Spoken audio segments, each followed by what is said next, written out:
What is going on, guys? It's a Sunday, so what I'm going to do today is I'm going to review this car. This is a 2011 BMW 228i. I've only car for like 6 months. I'm going to just talk about the experience, what it has been like to drive the car, and owning it for these 6 months. So yeah, so I'm going to change from a more of a vloggy style to a more cinematic style and version. So yeah, let's go.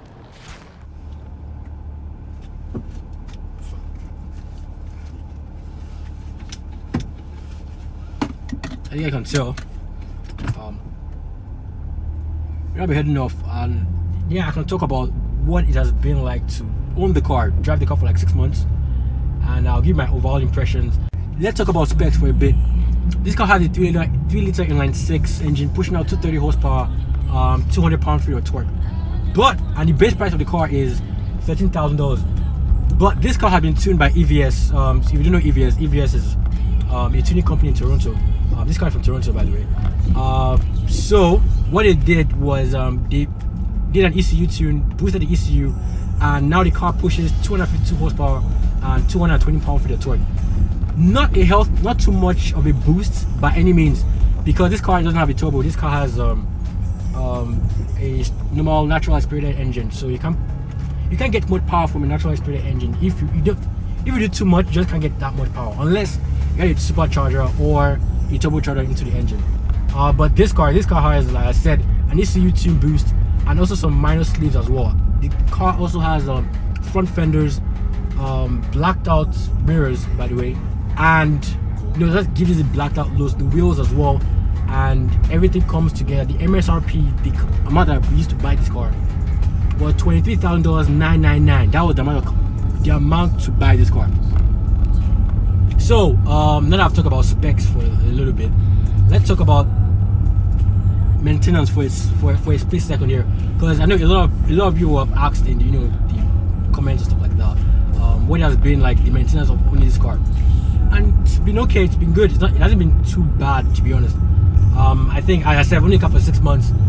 I've spent right about $900 on trying to fix some stuff.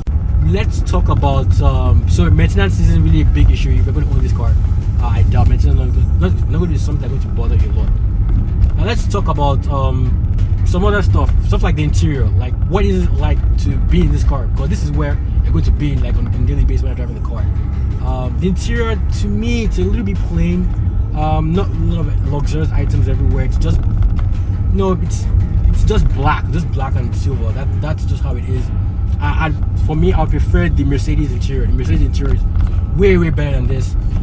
Even the Audi's interiors as well. I think the Audi's interior it's more better than this. Something that really disappointed me when I bought the car. The interior wasn't as good as I wanted it to be. But is that something that's going to make you not buy the car? Nah, I guess not. So let's talk about other aspects of the car. What it has been like to drive the car, the driving experience of the car. If you're going to buy a car like this, just know that because this car has been tuned, it has been lowered a bit. Front fenders for more aerodynamics as well. Just know that this car is not the most comfortable car to drive on a daily basis. You are definitely going to be bouncing up and down like most of the time, because of the fact that this car has very stiff springs. The normal springs in the BMW 3 Series, they are much more softer than this for a more comfortable ride. But because EVS tuned this car with the engine boost, the loud exhaust, and because of that, the car is a bit stiff. It's too stiff actually to drive. When I drive this car, just especially on horrible roads like Winnipeg roads are horrible. It's a given. You're definitely going to be bouncing up and down, and it's really not the most comfortable car to drive. But if you put it in drive, it's much more comfortable than usual. But if you put it in sport, it stiffens up the suspension, much more throttle response, like I'm about to do now. Much more throttle response, and everything does becomes much more to the top. So basically, as I said, stiffer springs, throttle response, stuff like that. So would I advise you to buy this car? Yeah, maybe if you are someone who is looking for just a car to drive, a comfortable car to drive, something you can get in and drive to work every day without no hassle, I wouldn't advise you to buy this. This is more of a person who loves to be a hardcore person, if you like to drift on the streets, and by the way, I don't advise you to drift on the streets, but if you love to drift on the streets, yeah, this car will be good for you. It's fun. It's just more of a fun car. It's something that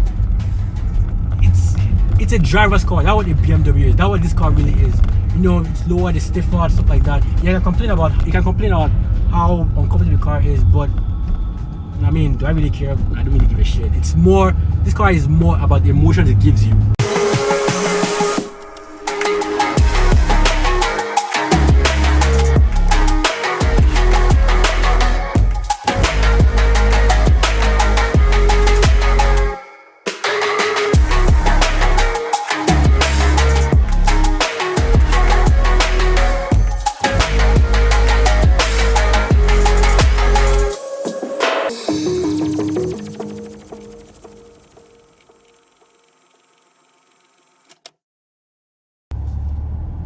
One thing I love about this car is the engine. The engine is phenomenal.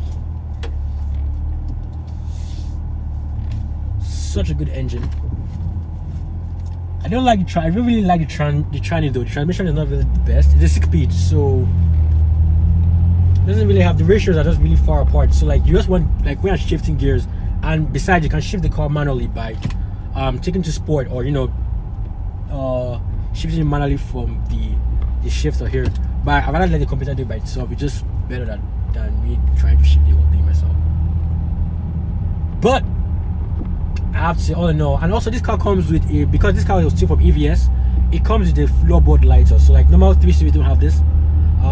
This is another reason why the base price bumped up to like 20,000.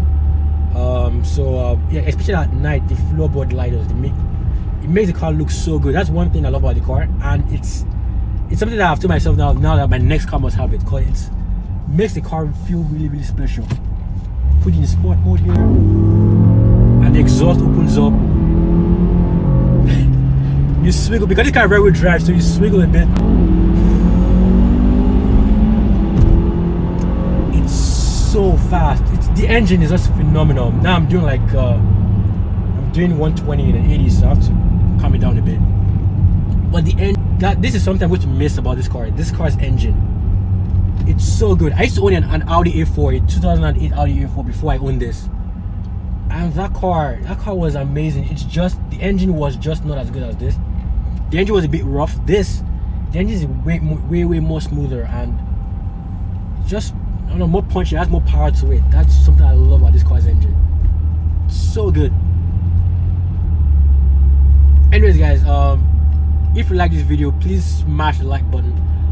Comment down below what car you guys want to see next, and yeah, also I'm thinking of doing a Mercedes-Benz C-Class review next. I think that would be the next car review on the channel, so you guys wait up for that. I'm about to just land home here. You know, going into this video, I never thought it would be bittersweet, and the reason is because I don't usually do reviews on my own cars until they're about to get shipped off, or I'm about to sell them, and that's the same case for this car. I'm going to sell this car very soon. It's going to get shipped off to Calgary, and also, by the way, shout out to the dude that bought the car, man. You're going to really enjoy the car. Shout out to you, man. But yeah, as I said, I'm going to ship off the car next week. I think by Wednesday the car going to get shipped off to Calgary. The truck might pick it up. But anyways guys, I'll catch you guys in the next one.